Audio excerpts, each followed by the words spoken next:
Hi bros, ముందుగా అందరికీ దసరా శుభాకాంక్షలు. కాంతారా ఒక రాజు పవిత్ర వనంలోకి ప్రవేశించడం వల్ల మొత్తం వంశం శాపగ్రస్తమవుతుంది. చూసేటప్పుడు నమ్మరు, కానీ ఇదే నిజం. ఆ వంశం నాశనం అవుతుంది. మూవీ రుక్మిణి వసంత్ మొత్తం డిస్టర్బింగ్ ఫారెస్ట్ మిస్టరీ అని చెప్పాలి. స్టోరీ చూస్తే కాంతారా రాజవంశంలో రాజు తన అధికార దాహంతో పవిత్ర కాంతార వనంలోకి ప్రవేశించి దైవిక శాపాన్ని తెచ్చుకుంటాడు. దీంతో అక్కడి జీవులు, మనుషులు అందరూ భయానక పరిణామాలు ఎదుర్కొంటారు. కాస్ట్ గురించి చెప్పాలంటే రిషబ్ శెట్టి ప్రాణం పెట్టారు. రుక్మిణి వసంత్, జయరాం, గుల్షన్ దేవయ్య బాగా నటించారు.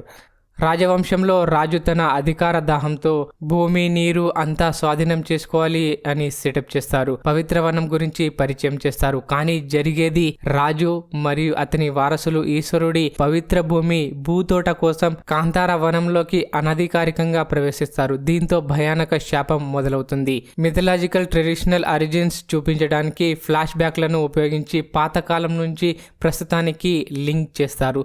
అది చాలా బాగా చూపిస్తారు. నాగసాధు రూపంలో రిషబ్ శెట్టి ఒక పిల్లర్ గా నిలుస్తాడు. నెగిటివ్ పాయింట్స్ విషయానికి వస్తే ఫస్ట్ హాఫ్ లో 20 minutes స్లోగా అనిపించింది, బట్ బోర్ కొట్టదు. సెకండ్ పాయింట్ చూస్తే విలన్ క్యారెక్టర్ ను స్టోరీకి తగ్గట్టు ఎలివేట్ చేయలేదు. క్లైమాక్స్ పై ఇంకొంచెం దృష్టి పెట్టాల్సింది. ముందుగానే ఊహించవచ్చు ఏం జరుగుతుందనేది.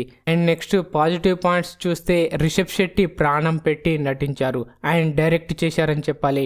మొత్తం మూవీ అంతా ఆయనతోనే నడుస్తుంది. మూవీ మొత్తం అతని హార్డ్ వర్క్ కనిపిస్తుంది. ఇంకా సెకండ్ పాయింట్ వస్తే ఇంటర్వెల్ సీన్ ఒక రేంజ్లో ఉంటుంది అండ్ భారీ యాక్షన్ సీన్స్, సీక్వెన్స్ హైలైట్స్, అలాగే బీజిఎమ్స్ అండ్ విజువల్స్ ఒక ఎత్తుకు తీసుకెళ్తాయి. And third point, Rukmini Vasanth చాలా బాగా చేసింది. క్లైమాక్స్ రేంజ్ కొంచెం బాగుంది. ఓవరాల్ గా మంచి forest fantasy action drama. Visual మరియు పర్ఫార్మెన్స్ కోసం ఒకసారి చూడవచ్చు, కానీ ప్రిడిక్టబుల్ ఎలిమెంట్స్ ముందుగానే ఊహించవచ్చు. మరి మీరు మూవీ చూసారా? మీకు ఎలా అనిపించింది కామెంట్లో చెప్పండి.